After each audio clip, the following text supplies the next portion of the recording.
Bismillahirrahmanirrahim. Assalamualaikum warahmatullahi wabarakatuh. Kami dari kelompok 3 akan menjelaskan mengenai fototerapi.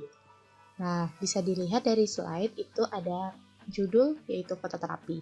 Untuk timnya ada 7 orang dan untuk konten ada 6 jenis, yaitu yang pertama pengertian, yang kedua jenis metode, yang ketiga ada ciri-ciri, yang keempat ada penyebabnya, dan yang kelima pengoperasiannya, serta yang terakhir itu resiko ataupun efek samping.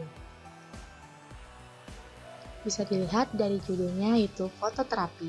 Untuk timnya sendiri itu ada saya, Arifah Matura, dengan NIM 1904124927.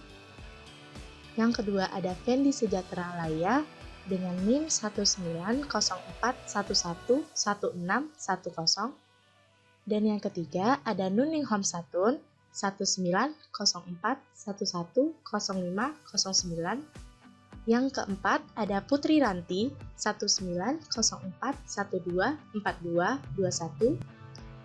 Dan yang kelima ada Sahrul Ramadan dengan NIM 1904124948. Yang keenam ada Renza Noprianda dengan NIM 1904110341. Dan yang paling terakhir ada Yusri Rahma dengan NIM 1904110445. Pengertian fototerapi. Fototerapi adalah alat terapi untuk memberi pengobatan pada pasien khususnya pada bayi yang mengalami kelebihan bilirubin. Bilirubin adalah zat yang terbentuk secara normal dari proses penguraian sel darah merah di dalam tubuh. Zat inilah yang memberikan warna kuning pada tinja dan urin. Meski dibentuk secara normal, terkadang ada penyakit tertentu yang menyebabkan jumlah bilirubin meningkat. Apabila tidak diobati, kondisi ini bisa menimbulkan masalah kesehatan serius. Caranya itu dengan memberikan penyinaran cahaya dengan panjang gelombang tertentu yang langsung diberikan kepada bayi. Jenis metode fototerapi.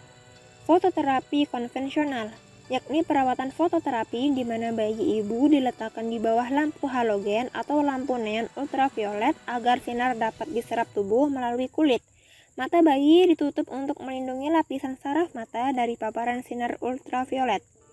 Fototerapi serat optik, yakni perawatan fototerapi di mana terdapat kabel serat optik pada selimut yang digunakan bayi untuk menutupi tubuhnya. Paparan sinar disalurkan melalui kabel tersebut ke bagian punggung bayi. Perawatan ini umumnya digunakan pada bayi prematur. Selanjutnya, ciri-ciri bayi sakit kuning. Ciri-ciri penyakit kuning pada bayi adalah kulit dan bagian putih mata yang menguning, sering mengantuk, lemas, rewel, dan sulit menyusui. Selanjutnya ada apa sih penyebab terjadinya penyakit kuning pada anak bayi? Yang pertama ada kelainan atau masalah pada organ hati dan empedu bayi. Yang kedua ada efek pemberian ASI ataupun karena kekurangan ASI.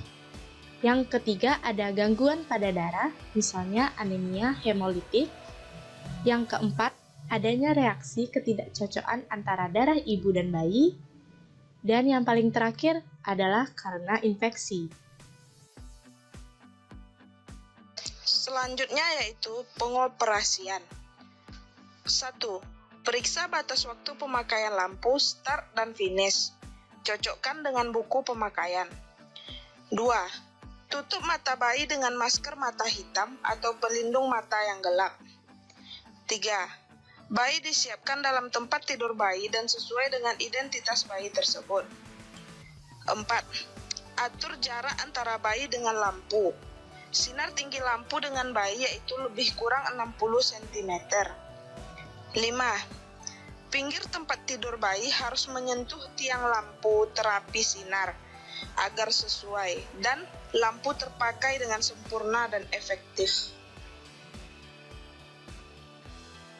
Tekan tombol atau switch power ke posisi on, lampu akan menyala. 7. Catat tanggal dan jam pemakaian, tanggal dan jam selesai pemakaian. Hitung jumlah pemakaian sesuai dengan jumlah start dan finish, lalu tulis dalam buku yang sudah tersedia. Pencatatan ini berguna untuk mempermudah mengetahui berapa lama terapi yang telah diberikan pada bayi, serta selama pelaksanaan terapi, posisi bayi harus diubah setiap 3-4 jam sekali. Selanjutnya, resiko atau efek samping fototerapi. Fototerapi memiliki beberapa komplikasi, terutama bila dilakukan terlalu sering.